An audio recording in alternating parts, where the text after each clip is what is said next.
Setelah negosiasi yang panjang, Uni Eropa terus menggolongkan kendaraan listrik Cina sebagai kendaraan yang kelebihan kapasitas dan menaikkan tarif menjadi 45%.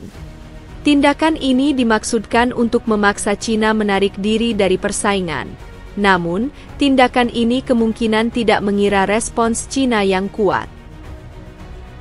Pada bulan November, Cina mengumumkan tindakan anti-dumping pada impor brandy dari Uni Eropa dan menerapkan tindakan ini secara resmi pada tanggal 15. Khususnya, Prancis, pencetus tarif tinggi pada kendaraan listrik Cina, tampaknya akan menjadi yang paling terpengaruh oleh keputusan ini.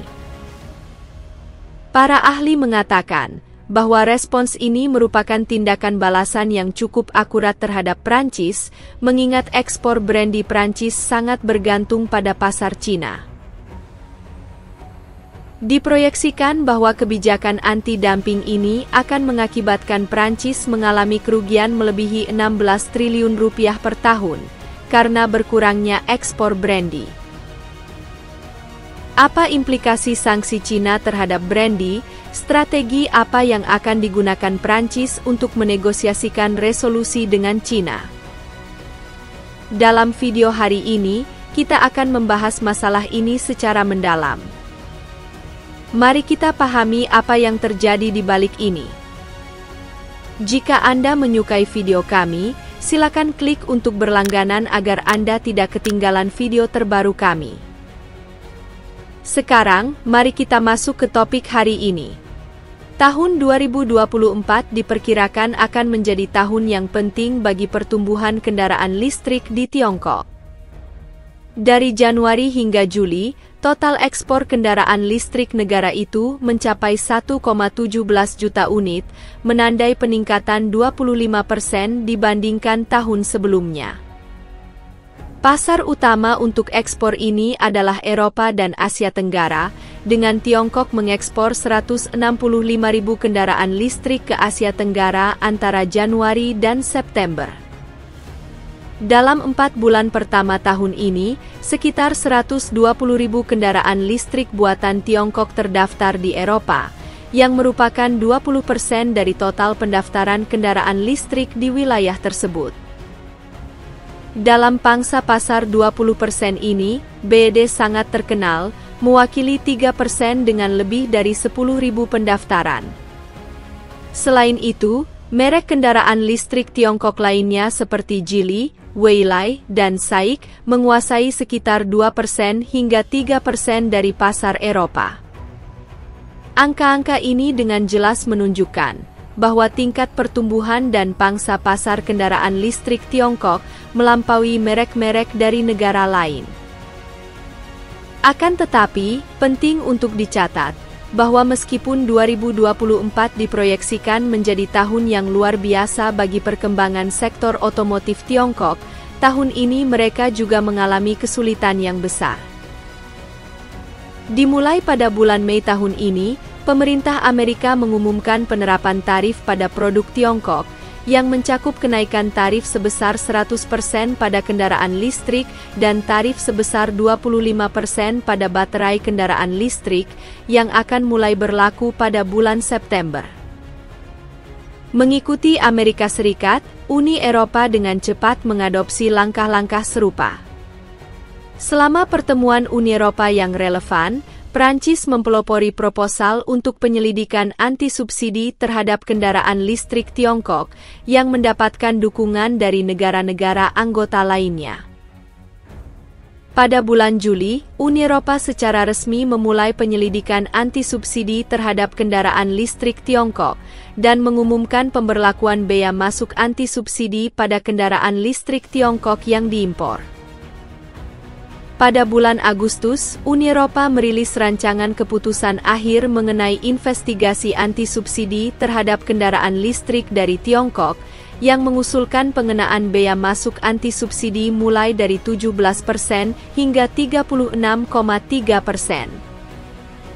Meskipun Tiongkok berupaya untuk melakukan diskusi dengan berbagai negara Eropa mengenai usulan tarif tambahan, Uni Eropa akhirnya hanya membuat penyesuaian kecil, dengan menetapkan tarif antara 17% dan 35,3%.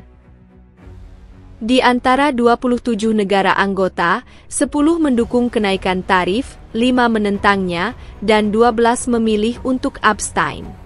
Perkembangan ini menunjukkan bahwa Uni Eropa telah memperoleh keuntungan dalam konflik tarif yang sedang terjadi dengan kendaraan listrik Tiongkok. Bila digabungkan dengan pajak ekspor 10% yang berlaku, Uni Eropa akhirnya setuju untuk mengenakan tarif setinggi 45,3% pada kendaraan ini dengan rencana penerapan selama periode 5 tahun.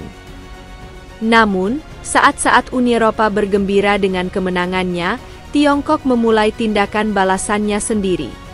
Sebagai tanggapan, Tiongkok telah mulai menerapkan serangkaian tindakan balasan sejak pengumuman tarif Uni Eropa pada kendaraan listrik Tiongkok. Awalnya, ini termasuk penerapan kontrol ekspor pada produk tanah jarang yang sangat penting bagi rantai pasokan Uni Eropa. Selanjutnya, selama negosiasi perjanjian investasi Tiongkok-Uni Eropa, Tiongkok mengindikasikan niatnya untuk mengurangi investasinya di Eropa dan memberlakukan peraturan yang lebih ketat pada persetujuan akses pasar untuk perusahaan Uni Eropa tertentu yang beroperasi di Tiongkok. Pada bulan Juli 2024, Tiongkok memulai penyelidikan anti-dumping tambahan terkait ekspor daging babi dari Uni Eropa. Tindakan ini berpotensi mengakibatkan pengurangan besar pangsa pasar daging babi Tiongkok di Uni Eropa, dengan proyeksi memperkirakan penurunan sekitar 30% hingga 40%. Selain itu, Tiongkok telah memulai serangkaian penyelidikan anti-subsidi dan anti-dumping yang menargetkan susu dan produk olahan susu Uni Eropa. Selain itu, ada rencana untuk memberlakukan pembatasan impor kendaraan bertenaga bensin Eropa dengan alasan perlunya mengurangi emisi. Penting untuk dicatat bahwa penyelidikan anti-subsidi ini belum diberlakukan secara resmi, melainkan sebagai tindakan peringatan yang ditujukan kepada Uni Eropa. Pada akhir Oktober tahun ini, Uni Eropa secara resmi mengumumkan penerapan tarif pada kendaraan listrik Tiongkok yang dilaksanakan tanpa penundaan. Pada bulan November, Tiongkok menyimpulkan secara awal bahwa beberapa brandy yang diimpor dari Uni Eropa telah didumping dengan menyatakan bahwa dumping ini menimbulkan ancaman yang besar terhadap industri brandy dalam negerinya dan menetapkan hubungan sebab akibat antara dumping dan ancaman yang dirasakan. Sebagai tanggapan, Tiongkok menyatakan mengenakan tindakan anti-dumping sementara pada brandy yang diimpor Uni Eropa yang berlaku segera sejak tanggal 15 November. Tindakan ini akan diterapkan dalam bentuk deposito, dengan tingkat deposito berkisar antara 30,6% hingga 39%. Penting untuk digarisbawahi bahwa langkah ini tidak memiliki tanggal akhir yang pasti yang menyiratkan bahwa brandy Uni Eropa akan kehilangan akses ke pasar Tiongkok dalam jangka panjang. Khususnya, pasar Tiongkok dan Amerika mewakili dua tujuan ekspor utama untuk brandy Uni Eropa. Alasan dibalik tindakan balasan ini sangat jelas, terutama bagi Prancis, yang merupakan pendukung utama pengenaan tarif pada kendaraan listrik Tiongkok. Menurut survei terkini, Prancis berdiri sebagai produsen brandy terkenal di seluruh dunia, dengan wilayah Cognac menjadi salah satu daerah yang paling besar memproduksi brandy. Data dari Badan Industri Cognac Nasional Prancis menunjukkan bahwa pada tahun 2023, sektor brandy Cognac Prancis terdiri dari 4.400 pertanian, 120 kilang anggur khusus, dan 270 pedagang, yang secara langsung menghasilkan 15.000 pekerjaan dan secara tidak langsung mendukung hingga 70.000 pekerjaan tambahan. Tiongkok menjadi pasar ekspor terbesar bagi industri Cognac Prancis, yang mewakili 23,3% dari total ekspor brandy Prancis di seluruh dunia. Sebagai perbandingan, Amerika Serikat yang dikenal dengan impor anggurnya menempati peringkat kedua sebagai pasar brandy Prancis terbesar, hanya menyumbang 18%. Pada tahun 2023, total ekspor brandy Prancis mencapai 29 triliun rupiah, dengan Tiongkok mengimpor brandy Uni Eropa sebanyak 26 juta liter, senilai 67 triliun rupiah, setara dengan sekitar 61,5 juta botol, dengan total lebih dari 16 triliun rupiah. Namun, karena dukungan konsisten pemerintah Prancis terhadap kebijakan tarif Uni Eropa terhadap Tiongkok, industri brandy sayangnya telah menjadi korban dalam konflik perdagangan Tiongkok-Eropa yang sedang terjadi. Penting untuk menyoroti fakta bahwa 99% brandy yang diekspor dari Uni Eropa ke Tiongkok berasal dari Prancis, telah menyebabkan kekhawatiran yang besar dalam sektor brandy Prancis.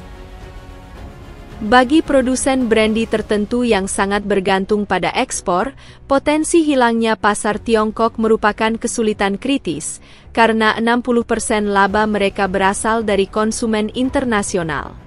Mengingat persyaratan deposit yang ditetapkan oleh Tiongkok yang berkisar antara 30,6% hingga 39%, produsen brandy Prancis harus menyediakan setidaknya 872 miliar rupiah dalam bentuk deposit untuk mempertahankan tingkat ekspor mereka saat ini.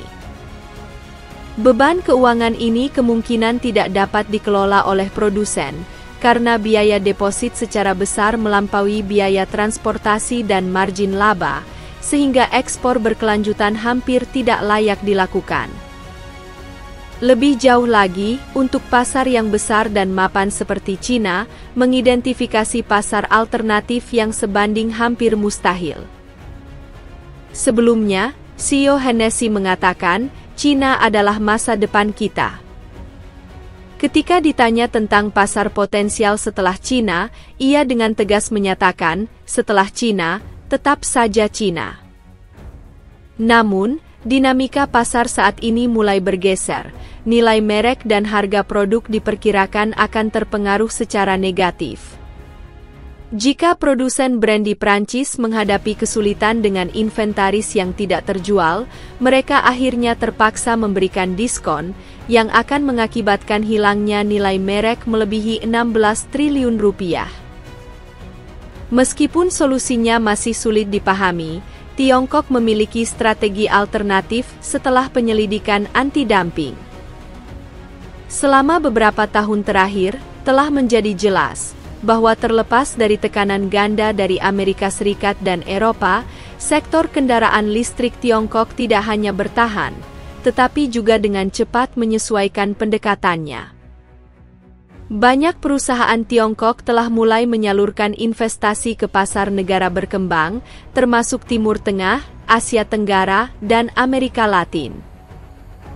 Bersamaan dengan itu, pertumbuhan kendaraan listrik Tiongkok di pasar Amerika Latin sangat luar biasa, dengan penjualan di Brasil mencapai 48.000 unit dalam 4 bulan pertama tahun 2024, peningkatan 8 kali lipat dibandingkan periode yang sama tahun lalu. Di antara model terlaris di Brasil, 3 dari 5 kendaraan teratas berasal dari produsen Tiongkok. Akibatnya, Uni Eropa harus mengakui bahwa Tiongkok tidak terhalang oleh potensi hilangnya pasar Uni Eropa. Sebaliknya, Uni Eropa lah yang mungkin merasa sulit untuk melepaskan akses ke pasar Tiongkok. Apa pendapat Anda tentang sanksi Tiongkok terhadap brandy Eropa ini?